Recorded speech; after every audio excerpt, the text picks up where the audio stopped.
Imagine Afghanistan, Taliban, opium, hunger, and ruined cities. This is not a news headline. It is the real life of millions. Incomes have fallen.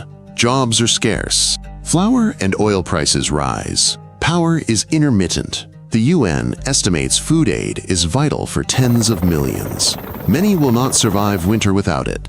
Mountains, passes, and checkpoints hinder aid delivery. Snow closes roads for months. People sell livestock. Children are taken out of school. They take odd jobs just to eat.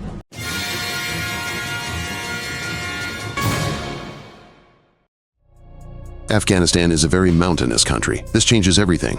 Reaching a doctor or school means long hours on winding roads. These roads often close in winter. Big cities have markets and hospitals. However, electricity and water are rationed. Generators consume costly fuel. Village homes are made of mud and stone, using wood-burning stoves. Water is collected from rain or taken from irrigation canals. Different valleys host communities with unique elders and rules. Agreements must be renegotiated in each place. Any land or water dispute quickly halts construction and aid. Late 70s, Soviet troops entered Afghanistan. A long war started. Battles destroyed fields, canals, and bridges. Many villages emptied. Millions fled to neighboring countries. After the army left, field commanders kept weapons and combat experience. The land was riddled with mines. Sappers still clear mines. Dangerous areas persist. The economy regressed. Children grew up amidst ruins and job scarcity. This war memory and access to weapons fueled new conflicts, hindering peaceful agreements for a long time. After early 2000s terrorist attacks in the United States, international forces entered Afghanistan. Power changed hands. Roads, school, and hospital projects began. Army and police construction started.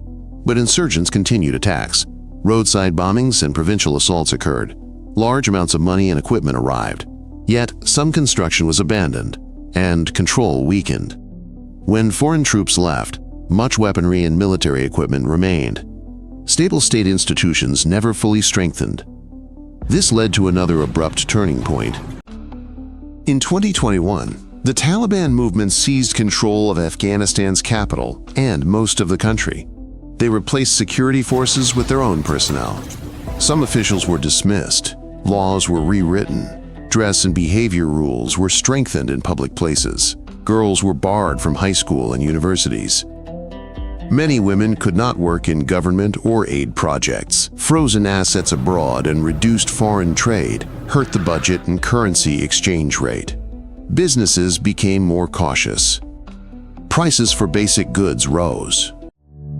Poppy was the main income source for many Afghan farmers for years. It was easy to grow and quick to sell. Afghanistan long remained the largest source of raw material for opiates. In spring 2022, authorities banned poppy cultivation. They began clearing the fields. In some regions, crops dropped by almost 95%. Thousands of families lost their usual income. Wheat and legumes bring less money. Markets for them are weak. Without seeds, irrigation, and microcredits, people risk returning to illicit income. They need to feed their families. Food, medicine, and winter kits reach Afghanistan. They come via the United Nations, international funds, and neighboring countries. But access is unstable. Snow blocks mountain passes. Checkpoints have long queues and inspections. Local disputes also arise over distribution. Some families receive kits only every few months. These kits are often insufficient until the next delivery. Remote clinics often lack vaccines and antibiotics. Doctors leave for areas with better pay and housing. Until the economy revives, reliance on foreign aid will continue. Other armed groups also operate in Afghanistan. They detonate bombs near markets, mosques, schools, and offices. Such attacks kill and maim people, disrupting hospitals and aid missions. Authorities step up checks and patrols. Still, the threat cannot be fully contained. Businesses close early. Carriers take fewer trips. Fares are canceled. When people feel unsafe, they spend less. They also travel less for business. The economy slows down. Families depend more on casual earnings and aid. Pakistan handles Afghanistan's trade and transit. Products, fuel, cement, and medicines cross the border. Refugees and seasonal workers also return. Border crossings often have traffic jams and checks. Cargo can be delayed for days. Journalists and researchers report long-standing ties between Pakistani forces and Afghan groups. This impacts border security. Since autumn 2023, Pakistan has intensified expulsions of Afghans. This increased pressure on border crossings.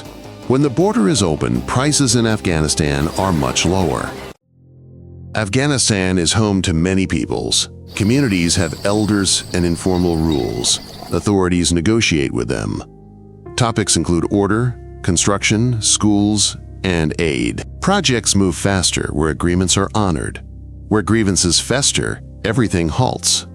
Local disputes paralyze clinics and markets. Families move to calmer areas. To keep roads and water systems working, clear rules and constant dialogue are essential. Otherwise, even good investments fail at the first conflict, yielding no benefit. Millions of Afghans lived in Pakistan and Iran for years. Some lose documents and must return. They need housing and support within Afghanistan. Human rights groups report mass expulsions. Border crossings are overloaded. Sanctions and bank limits hinder money transfers and contract payments.